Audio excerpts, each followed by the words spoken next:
Your journey has been an interesting one up to here. You've questioned so much more than those around you. You've even questioned yourself as to how you could have grown into these thoughts. Am I crazy? When did I begin to think differently? Why do people in general appear so limited in their thought process? Rest assured, you are not alone. The world is slowly waking up to what you already know inside, yet can't quite verbalize.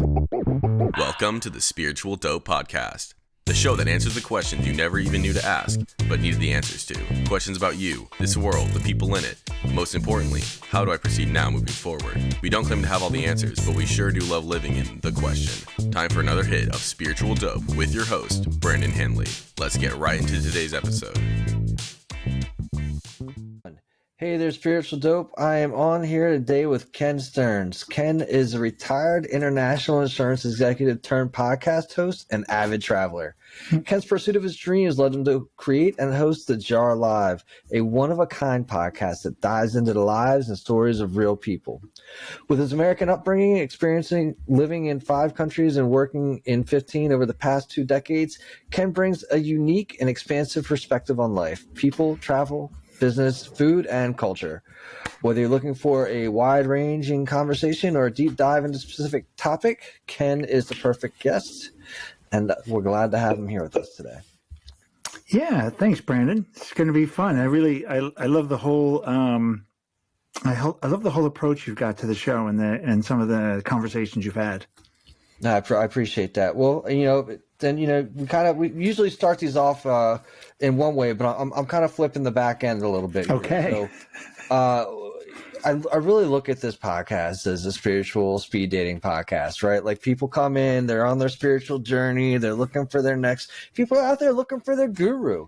It's probably not me, and I'm cool with that. But it could be one of my guests that I have on, and the gurus come in many shapes and sizes. So, it's always neat to just kind of see what that looks like. So I'm going to ask you, Ken, a couple of I'm going to use ChatGPT too, right? We're going to say, hey, cool, ChatGPT, give me a couple of speed dating questions. This is I just love it. Here we go. Well, Ken, dear spiritual bachelor number 1, what's the most adventurous thing you've ever done? Well, I think it's interesting because I did quit my corporate life. I kind of joke that I traded my suit and the corporate life and expat life overseas, having a really great time, traveling, living overseas and, being paid to do it. I traded that all in for what I'm doing now, a microphone, a van, a jar of questions and traveling the country. And it's definitely an epic trip. And it's pretty crazy, I think, from, not crazy, but just brave or I'm not quite sure what people would call it looking at me. But I would think I would say that's second to when I took the job overseas. So for sure, it would have been at 39, packing up my family and moving from LA to Hong Kong for a 2-year gig. Yeah, and that was even a little bit more out there than what I did coming back. For sure. No, that's what people might like to call brave, and it most certainly is adventurous. We'll ask one more. Yeah.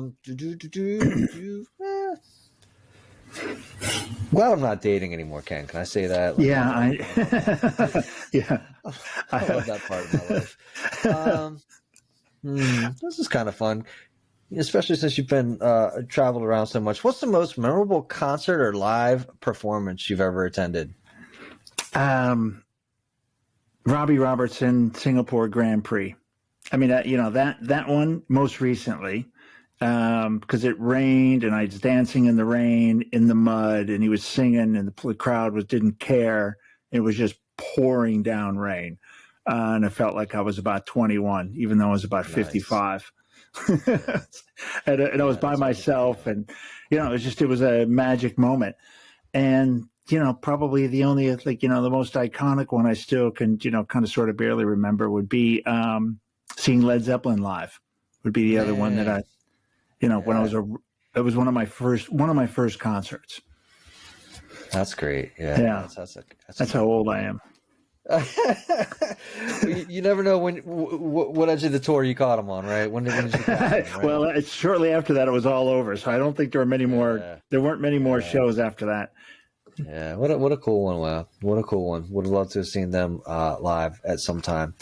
Well, and then so Ken, I usually also follow it up with start us off with the whole idea that whoever's listening to us today, they're going to get some kind of message, and we don't even know what that message is, right? Like I said, I think a guru has the capability to awaken something within somebody else, and sometimes I like that. It's like. It's like inadvertent, right? And it's not the thing that you think it's going to be. They always talk about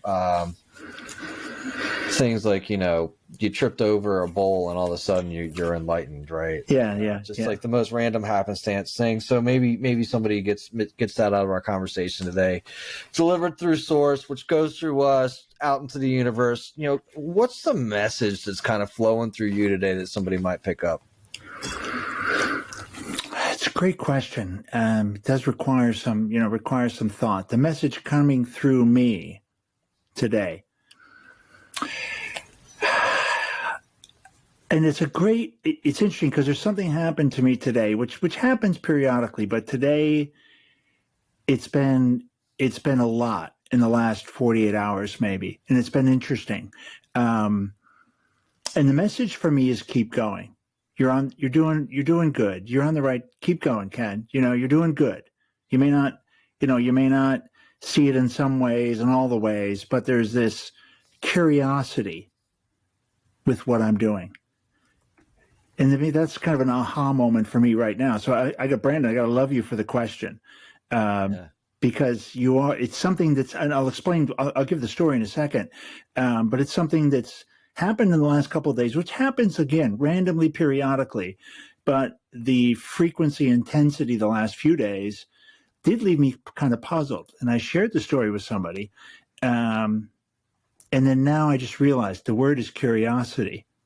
Yeah. People are curious, but it's also the message of keep going. So basically, what happened was I've got this big van, right? I'm driving around. I've got this big van. It says the jar on it. It's got a picture of a jar. It's got the logo, which is kind of, it's got the logo on it.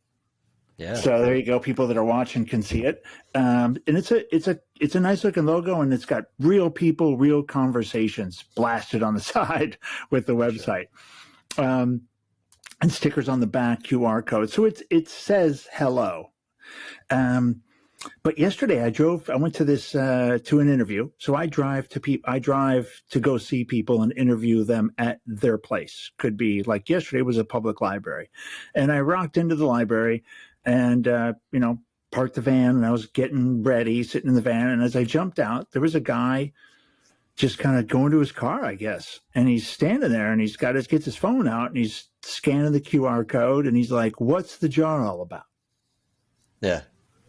And so we have like a 2-minute conversation, and I meet him, and we exchanged emails, and I got his information. He's like a super interesting guy. Sure. So go in, I do the interview, come out.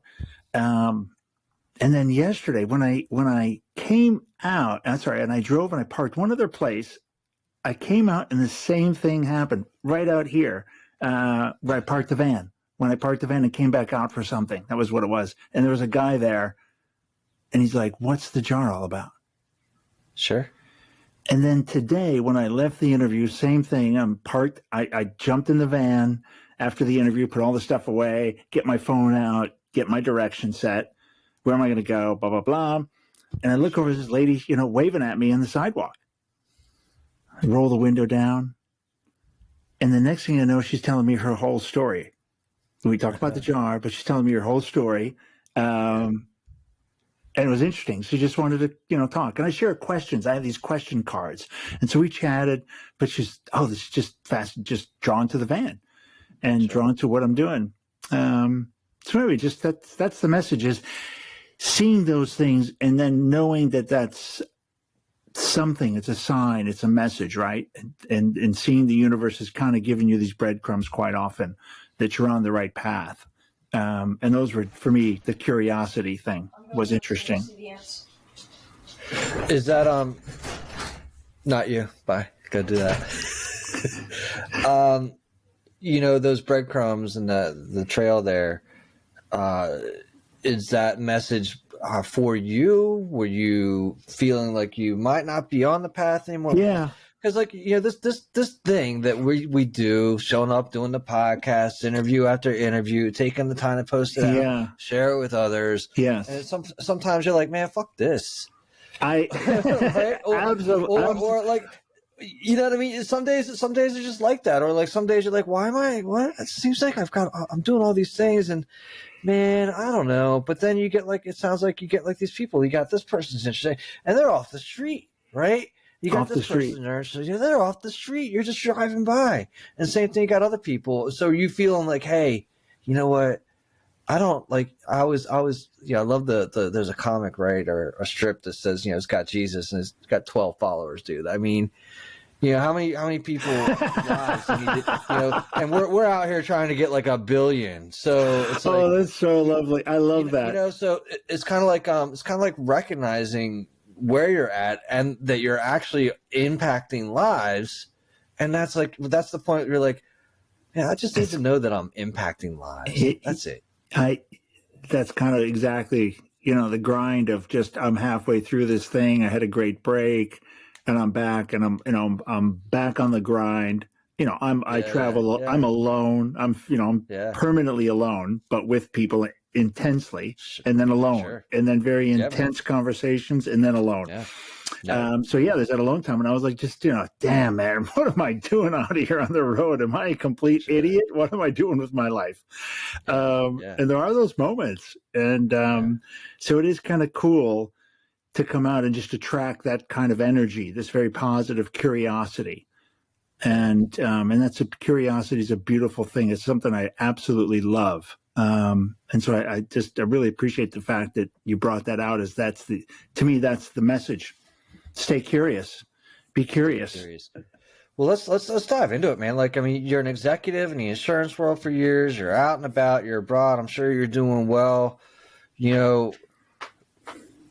Who gives that up and says, you know what, let's go live in a van and do some podcasts and travel the country? Like, tell me a little bit about what. I don't know. Yeah, who does that? Actually, is a good damn sweet question. I wish I knew who that was. What idiot would do that? Well, that's me. Hi, I'm the problem. It was really, Brandon, about trying to get home. So it's funny how things, what you start, the energy you put out there in a way, and then how it evolves when you do want to make change for yourself and do things. And sometimes the universe has got their own kind of sense of humor, and they'll engage you, maybe not to your own liking or your own outcome, but they'll engage you and help you find the path. And, so I was really kind of searching for a way to come back home. I was overseas, I was far away from friends, far away from family. And, there was a sense of community when I was in Hong Kong. There was an expat community. That was your home base. I had family there and everything. And then I got divorced. My kid graduated high school. So there was nobody. I had no family left in Asia. Sure. And so I took some jobs in country. So I started traveling into the countries, which was great. But those jobs are designed, you're designed to go there and leave. Right? Your objective is to fire yourself. So you're in a permanent state of transition. So getting relationships, building relationships, very difficult, to put roots down. Yeah. You're sure. Constantly, you're planning, you're just putting your potted plant in sand. And hoping you don't know when you're leaving. You show up knowing you're and everybody knows you're leaving. At some point, right? You're not going to stay. You're not in that country. You're a foreigner. You literally are a foreigner. And you have a visa with the time expired, and eventually the visa won't get granted, or the company will move you. So it's a weird lifestyle. And so I was, after some years of that and corporate life, the burnout's there, and I'm ready to find a way to get my booty back home, near family, near friends.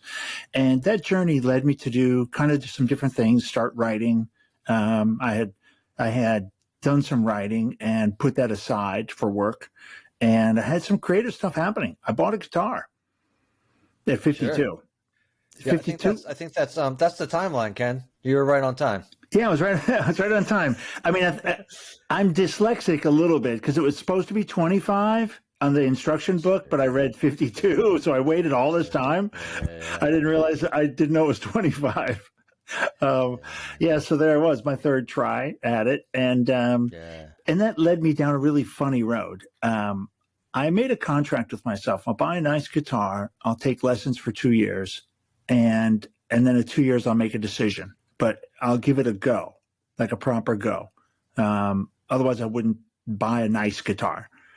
Ken, what was the desired outcome of that proper go? Nothing. Just to try it, just to learn something. To learn how to play it? Like you weren't trying to pick up where Led Zeppelin left off? Nope. I had no fantasies of bringing Bruce Springsteen. And I don't really know what. Just I had that infatuation for a long time. Okay. It was something you wanted to address. It was when it was unfinished business, Brandon.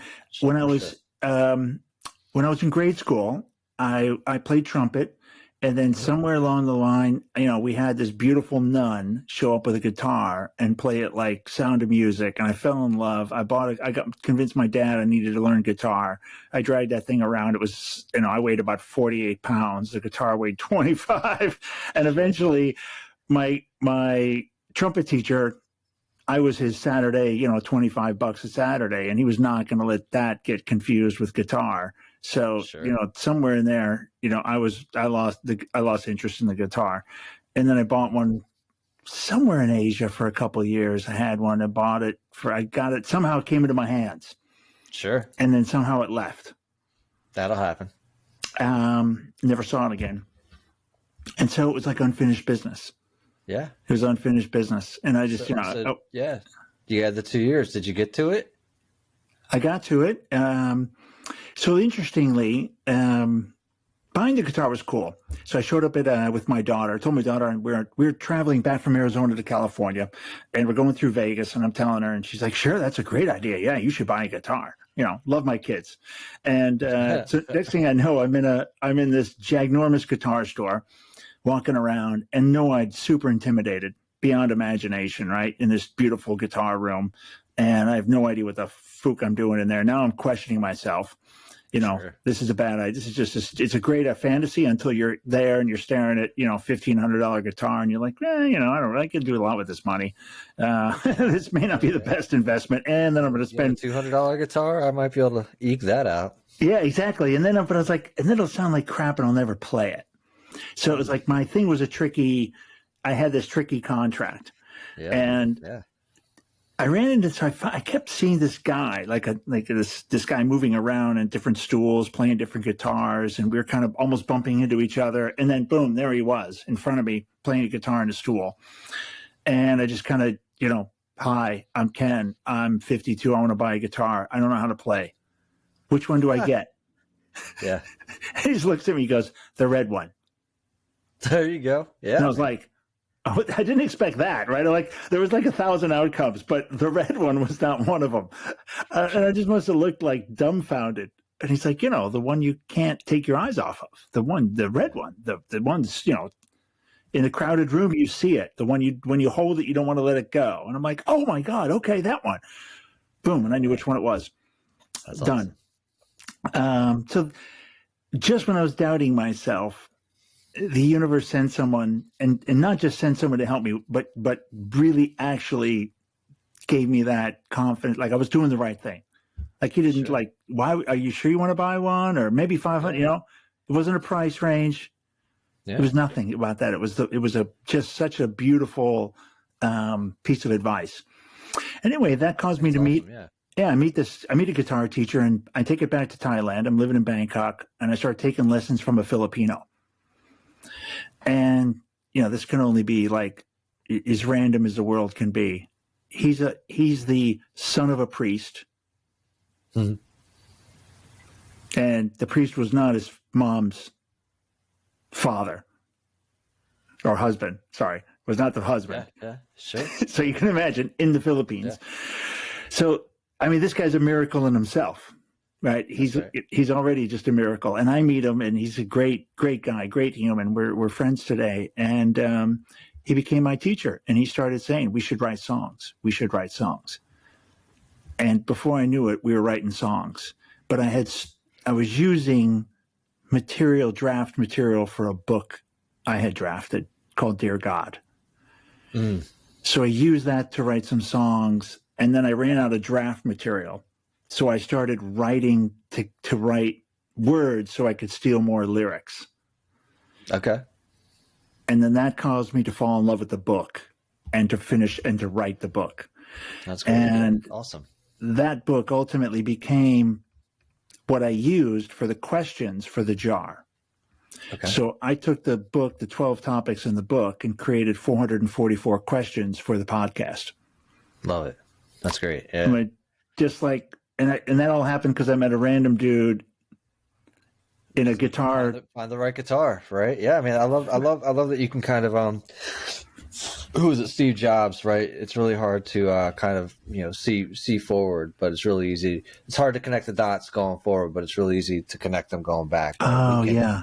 We can, once we're where we're at, right? We can look back and be like, oh, that's the path I took. Yeah. Right. Yeah. I know where I am right now. I don't know where I'm going to get to. I can tell you how I got here. Yes. Kind of thing. Right. Yeah. That's great, man. That's great. So you give it a go, you play guitar, you've got, that's actually kind of what spins into your podcast. You got your book going on, and now here you are out there and about traveling the countryside, man. Tell me a little bit about curiosity, being on your path. What's it doing for your soul, man? What's this whole journey doing for you? Yeah, it's first off, it's changed me as a human, right? At the very base level of just having, my compassion.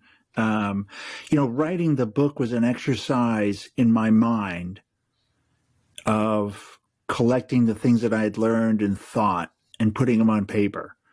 So the premise of the book is just writing letters to God about these things: love, acceptance, forgiveness, compassion, karma, service, prayer, hope. And so that was an exercise in my mind, and it was theoretical, and there was no action behind it, no emotion, no energy, right? I mean, thought is an energy in a way, but it was really within my own office, my own creative space. And so, Seeds. I'm really just tending my garden, right? I'm kind of planting it and tending it and working at the soil. And then, publishing the book was it's pretty anticlimactic, because I wasn't going to do any, I wasn't going to really do anything with it. I wasn't going to, I was a little bit shy of it because it was called Dear God, to be honest. Sure. Yeah. I was a little bit, I call it the unfortunate title for the longest time, because I could never use it for speeches, right, for public speaking, unless I was going to go to a church. But nobody in a church in their right mind would ever let me preach from a pulpit based on who I've been and who I am. And I'm not a follower of Jesus, so there's a lot of parts that I don't tick, boxes I don't tick. But the Dear God part will keep me from most corporates. So it is what it is, right? It is what it is. But the action of going and taking the book and planning how that's going to be integral to the podcast, and the concept of writing these letters as questions, really, to God. Whatever word you want to use for God, to the universe, and really saying, is this how things work? Isn't this what it is? And then to turn that idea, and it's not clear where the idea came from. This is the weirdest part, Brandon, is I don't actually know how all of it came together. But I do know that I wrote the letters to God. I asked a lot of questions, and then I end up with a jar full of these questions, traveling around asking people the questions awesome. I really wanted to ask God. What was was it? What's Walsh's name? Is it Letters to God? I mean, I forget what his is, right? Similar. There are some titles that are very close titles, but conceptually. Similar process where he starts asking questions of God and getting answers, right? Yes, there is that. Yes. Yes. Yeah. So when I think that, and I'm sure this is something that you've witnessed, especially as a podcaster, is like when and being a guest, when somebody asks you a question, these answers come out that you're like, I don't even know where that came from, right? But it's the Magic. questions.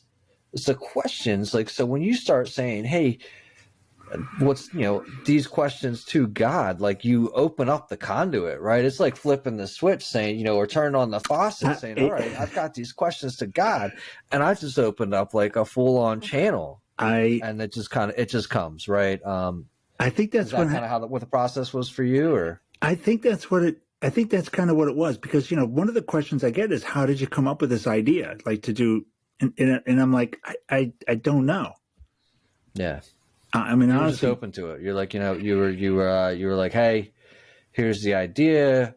I liken it to and again, like it's all like quotes from all the books these days, right? But I mean, this is Joseph Campbell's looking into the cave, right? Going into the darkness of the cave to see what's in there. And so you would expose yourself to similar things, just saying, all right, I don't know. I don't know what's in there. I don't know what's going to come out of this, but fuck it. Let's go exploring. And I think it even goes, and I think, Brandon, for listeners, it even starts, because what I'm doing is a bit outrageous, and I think it's hard for a lot of people to imagine. And I would never have imagined it, that this is what I would end up doing. So I think it's important to go back to the little things that I did that were intentional, that brought about change, right? So I did the guitar was not a risky thing, but kind of a fun thing to do for yourself that I wanted to explore. But it was outside of your norm. Outside of my norm, totally outside of my norm, and creative and healthy and good, and exposed me to different people, but also within music, which I love. I love music, so it was within that, within the frame, if you will. Could I say you're following your bliss? Yeah, I was kind of following. I love music, and I love listening to people make good music, and I appreciate songwriters. So it was in my space in a weird way.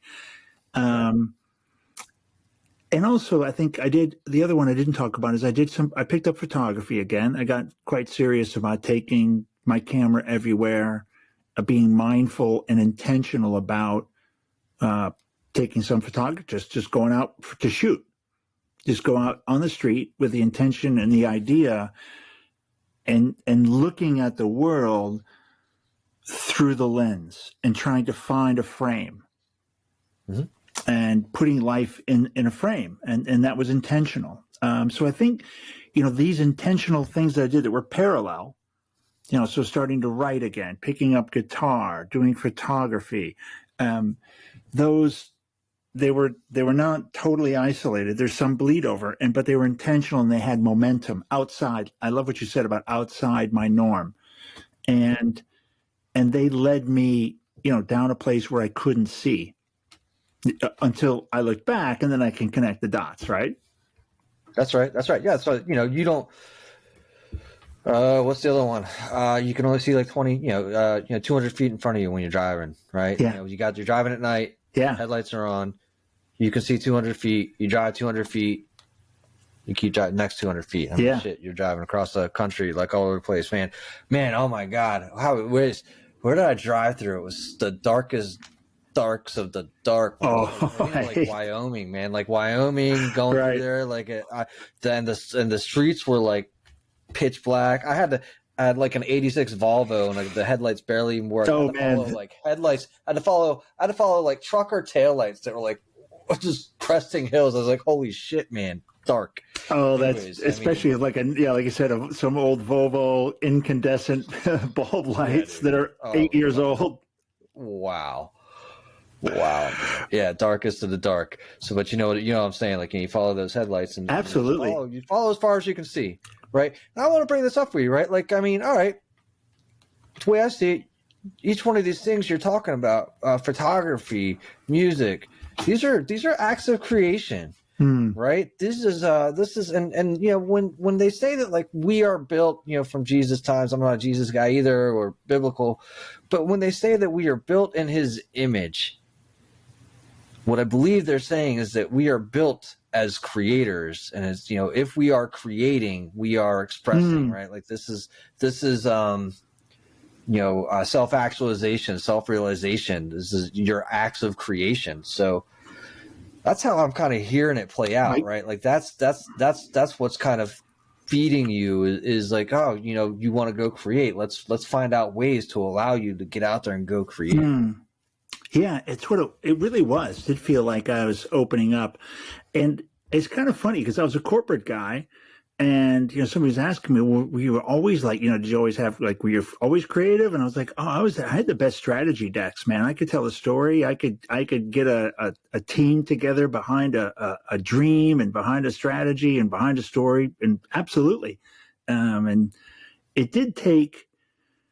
I was on a couple of crazy jobs, and I ended up really one of the lucky parts was I ended up coming off of it was increasingly difficult and intense roles, followed by a complete drop to a super easy, super relaxed role. Sure. And that's when, I was jacked every day, and then all of a sudden, phew, and so I think I had a lot of energy that I was used to producing, and I was able to channel that into something that was more blissful for me. Nice. I love that. So it's hard for people. It's hard for people to get off that train sometimes. It is. I think a lot of people are forced off the train. That's a lot true. of people, they're forced off through, being cut out of the roles. They're forced off by like health, right? They're forced off by like, some other like crazy thing happening in their lives where they're like, they start to realize that there's certainly value in being, in those roles, right? But there's this other thing that hasn't been tended to. Yeah. Again, that's that self-actualization. That's that piece that goes beyond the grind. You're like, okay, I've been grinding it out. Shit's been good. I've got most of what I want, some of what I don't. You're able to stop and ask yourself this question. It sounds like, again, you're like, what do I really want? What do I really want to be doing with myself, my time, and how do I want to spend my time? Because yes. Yeah, I added to that. You perfectly got my question, and part of the impetus was, and I added this other phrase: when I'm 80. I was trying to put myself in that. When I'm 80, what I want to have been doing. Yeah. Right, and I just thought, okay, there's family around you. You want to enjoy food if you've got, if you're lucky enough to have these things where you can enjoy food. Doesn't have to be all the time, but beautiful food here and there. Company of family, if you've got it, if you've got that luxury where you've got relationships or friends. But I want to have, those are nice things. But what do I want to have been doing for the world or for society, and even for my own heart, my own soul, And I thought, that would be doing some things around, maybe public speaking, sharing my story, talking to people. And I don't think I really knew the answer, Brandon, which I think is cool. I didn't know the answer. That's right. And I think that's okay. You don't have to know the answer. And I don't think you have to know, how you're going to start. But I love what you said about start asking that question, right? It starts with that question, and find some time. Yourself up, right?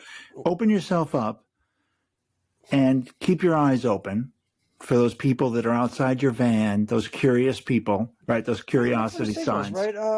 Look for the evidence of like the wish being fulfilled, right? Like look for, hey, these are the questions I put out to the universe. This is what I said that I wanted. Yes.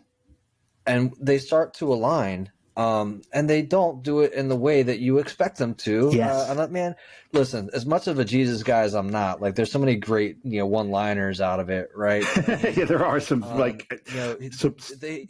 he has ways not of, right? Like you don't have to fucking know exactly how it's going to happen.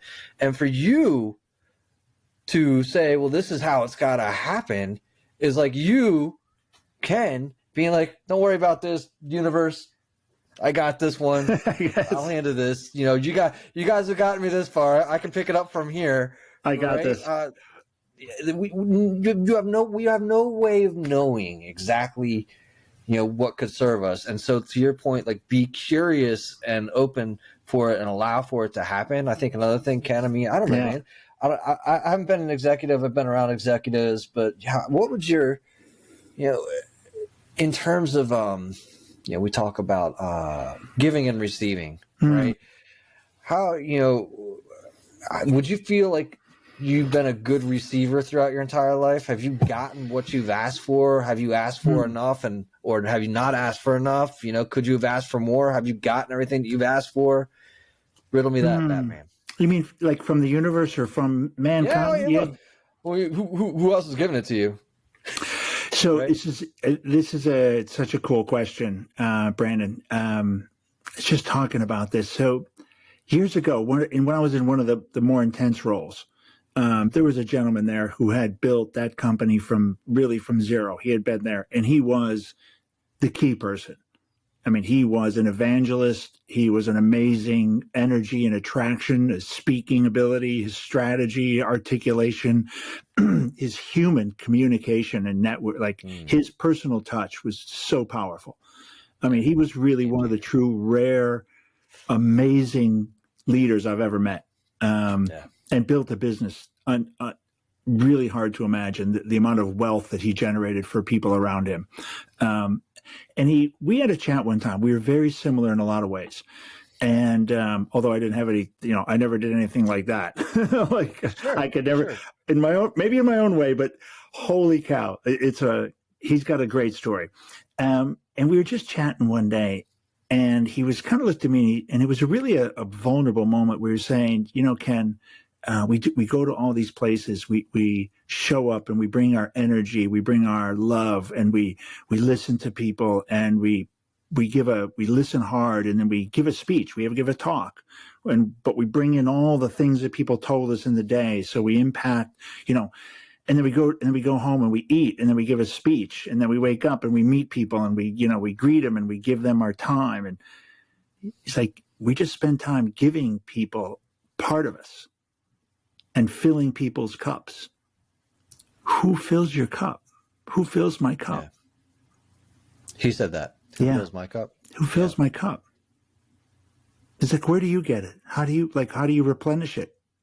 And it was just like such a, like, I was like, really, Rinaldi? Are you kidding me? You too? He's like, wow. Yeah. He's like, this is no one. It was kind of a bro moment in saying, nobody knows what this is like, but a few of us. Few of us understand what this role is like, to where this is what happens, and I can look at you and say, you know what I know. This is fucking hard.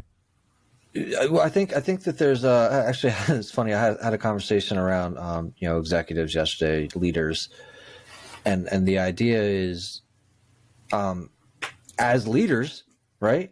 You don't have like those intimate. It's harder to get those intimate conversations. Yes. And be vulnerable, like you're saying, because you can't, you know, you can't mingle with the commoners and let them know, you know, kind of how real you are, because then they, you know, and I say that in jest, right? But like, yeah, absolutely. That, like, you feel like there's certain pieces that you can't reveal to them, otherwise, you know, where does that put you, or whatever.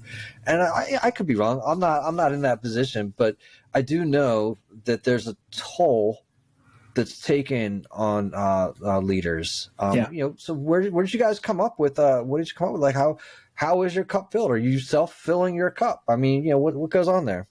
Yeah, it's a real thing, and you have to find ways. No one, I mean, there are things, there are acts of gratitude. People do give you love and show you kindness. So there is a lot of appreciation that's poured back, and you do have to vacuum that up and recognize it, and you have to convert it. You do really have to take it as somebody filling your cup.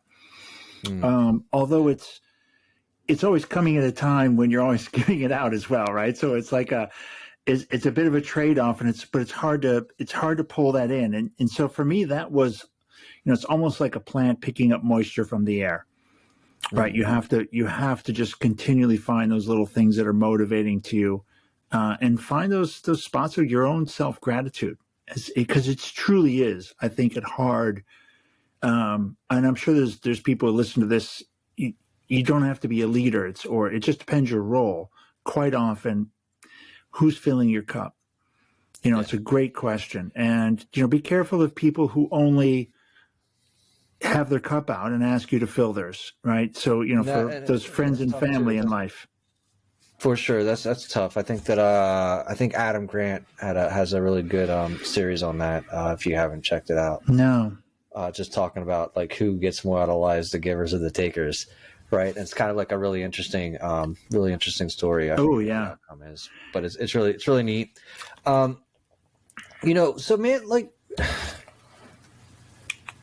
what's next for you? Where do you see this when you're 80? Like, what's the plan? You finish up your 111, you do 444. Like, where do you see this leading you? Interesting. I've already got kind of a first clue. So I took a break in December. I had gone for 8 months straight, working basically 7 days a week. I took some, days off here and there, but really never a day off, because you always had, like, you already got to upload something, edit something. I mean, there's just no, and I'm producing a show a day and traveling every 4 days, managing a small team. So it's basically 8 hours. It was 8 months without a break. Took some time, and really, that reflection allowed me to kind of see where I'd been. Your analogy, right, of connecting the dots. And so I wanted to look back on where I'd been. And one of the things that I talked about before I left, when I was articulating what the show was, before I had even done anything, and I had no idea what the show was about, when I was saying what I thought it was, I talked about a common theme and finding the common theme and bringing that back and looking at it. And the common theme was clear after 8 months: mental health. Yeah. So I've started a foundation, I started the JAR Foundation, a nonprofit around raising awareness for mental health, reducing the stigma, providing some education, cost, resources. So I'm kind of formulating the final pieces to it, the purpose. And so I think, when I'm 80, I think now, based on what I can see, is I'm going to end up being in this space for some time. It's a place where I think I can serve a purpose. I don't know if it's my purpose right now, but I can serve a purpose in this space. And it's what's rising. This question was asked to me months ago, and I had no clue before I had the mental health thing. I was in the middle of it. I had zero answer. I had no idea. I just keep going. What am I doing? I'm just going to keep going. One foot in front of the other. Look, I love the idea. Like, you stay on your path. You're never off your path, but you stay on your path. Like, Like, you know that you're on your path, and you're like, I'm just going to keep doing this and follow it wherever it goes. Yeah. Yeah. Somebody had told me the Irish, and it's many languages, cultures, which is the path will rise to greet you or meet you. And always, man. And I thought, that's so comforting. Especially for me on the journey that I was on, because, I'm just, right. I can't really I have the plan, but I don't know. And the question never bothered me. Like, I always knew there'll be, like, I don't have to worry about that, because I've already started this. I have one of my sayings, kind of my beliefs, is the universe hates an imbalance. That's right. And because everything kind of sums to zero or an absolute value, right? The universe is an absolute value configure. Everything, is just comes to zero, right? Anytime you add 10, something's got to be minus 10. And so they're all part of the same pole, right? Like, I mean, it's same pole. Polar, yeah. And so if you create value, if you create some energy that's positive, and you continually do it. So if you're at work and you're grinding, keep showing up, keep doing better. Don't worry about the promotion. Don't worry about the raise. If you're performing and delivering above all of that, the universe will sort it out. You don't have to worry. Opportunity will come. So how's that parlay into what you're doing? It's going to be interesting to see. You're putting good. Yeah, you're putting it out there, and so you're playing. You're playing a little there, and I like it. Right? Like, look like the I love to look at the universe as a force multiplier, right? If we take a look at the torus field, and if we look at ourselves, and we look at ourselves the way if you take a look at the planet, right? As it creates its own field, starts small, goes out big, and comes back to you, right? So I mean, it's just kind of, it's always circulating like that. And so it sounds like, hey, you've got to believe in, that you're out there, you're putting good into the universe, you're letting good, positive creation come through you, and sending it out there, living with purpose, intention, and all that stuff, right? I mean, that's the stuff that makes our heart resonate. That's why we, when you do it, that is the resonance. Yeah, to hear people's stories, and to give them a platform. There's, excuse me, so many things that come out of this which are really good and positive. Excuse me. But there's sometimes when I get my cup filled now, a lot. So my cup, my cup gets filled, and just a real short one. I was in, I'm trying to remember the city. Might have been Jackson, Mississippi, and I got the address for the lady. Yeah, Jackson, not the Jackson 5. I'm in the land of Simpsons. I'm at Bart Simpson's home now, but I was in Jackson, and I went to go see this client, and I knew their address was lot number 16, which I knew meant trailer park. And I knew just by where it was, looking in the Google map, that it wasn't the nice part of town. And so when I rocked up there, all things confirmed. And the lady I met, the guest I met, wonderful woman, met me outside, great greeting, lovely person. And then to hear her story was tough. I mean, some of the stories I hear are hard to hear. The things that people do to each other, the humanity, it's difficult to sit across and listen to some people's stories, heartbreaking stories. But they're positive in the end. Most people are overcome stuff. But certainly hearing the backstory is tough. And this girl, this woman, she was been in jail, on the streets when she was 13, no childhood per se, on the streets when she was 13, and in Mississippi, running from domestic violence in New York, hiding, basically. Wow. And when we finished the podcast, she just kind of was so teary-eyed. She just looks at me, she goes, "No one's ever listened to me that long. No one's ever been interested in my story." That's powerful. And it was a hard story. And so for me to hear that was like double-edged. I'm like, man, that's like, damn, people listen to me. Like, I've heard people want to hear no one's ever listened to me. No one's ever wanted to hear my story. It's just tough. So, for me, it's like, I drove away from there half brokenhearted, right, for her. But half feeling good because her story's been told. Well, the story's been told, and you were able to kind of, you listening to her filled her cup, right? And that's kind of the beauty of this stuff, right? Like, filled her cup, really filled her cup. Ken, you're the giver and the gift, right? You give them the time and the space and the place. And that's kind of the gift. And, so it's a beautiful space and beautiful thing that you've created. I love that you're honing in on mental health and what it's been as you and I grew up. And today it's such a stark contrast. And so I think that there's a beautiful change.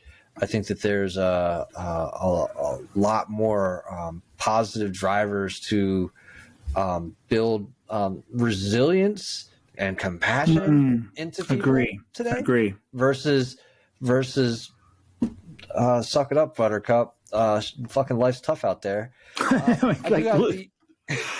I mean, like we were growing up, man. Savage. It's just brutal, man. Like it was savage.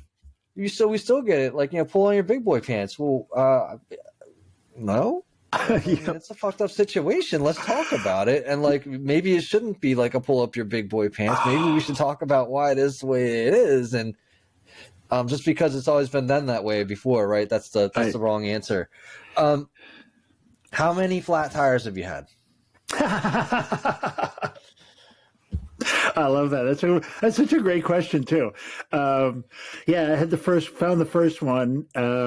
I was somewhere, man. I was in Montana or something. Came outside, ice cream. I was at an ice cream shop, had a burger and ice cream. Came out, get in the van, and I look over and I'm like, "Are you serious?" That's the worst, man. It was the worst, and it was, I found a great place though, because the one good thing about being out there in the big country, there's a lot of big trucks running around. Sure. And I have a big van. Fortunately, lucky for me, I did pick up the van with the Sprinter van with two tires on each rear wheel. Okay. So I have 6 tires. So that was my first one. I got that one fixed, and that went along pretty well. And then I popped it, and I got a nail in Georgia. So I made it all the way to Georgia. So eventually just replaced 4 tires. So put 4, and I had picked. So I had 2 with a repair on them. So threw those 2 out, picked 2 of the last 4, put them on the front. And I got 4 beautiful tires on the back. And then, man, what if I didn't pop one of those about 2 weeks later? Man, it's tough on the road, man. It's tough. It was fun. But I drove about 1,000 miles on 3 tires on the back because just because of you probably don't have that much weight on them anyways, right? If there's no weight on them. If you're rolling with dualies, I mean, that's enough to have like all the extra weight for to support that stuff. Right? Yeah, I wouldn't recommend it, but I did do it. Sure. It's all part of the adventure, right? It's all part of the adventure. All part of the adventure. Ken, man, where can I send people to find out more about you? Yeah, everything you need is it's really simple at thejar.live. So www.thejar.live, and everything people need is there. We've got that's a link to either Spotify or Apple podcasts. And then also encourage people to go check out deep inside somewhere in the YouTube are some early city summaries that we did, are kind of like a Netflix show. So if you're more of a visual person, go find go to our YouTube page and scroll around and try to find some of those earlier stuff from last year. Really, those are fun and cute, and will give you a flavor of the show without having to jump into the podcast blind. Awesome. Ken, thanks again so much for being on today. I love the story and the journey that you've got going on. Thanks, Brandon, so much. Really hope you enjoyed this episode of the Spiritual Dope Podcast. Stay connected with us directly through spiritualdope.co. You can also join the discussion on Facebook, Spiritual Dope, and Instagram at spiritual_dope. If you would like to speak with us, send us an email through brandon@spiritualdope.co. And as always, thank you for cultivating your mindset and creating a better reality. This concludes the most thought-provoking part of your day. Don't forget to like and subscribe to stay fully up to date. Until next time, be kind to yourself and trust your intuition.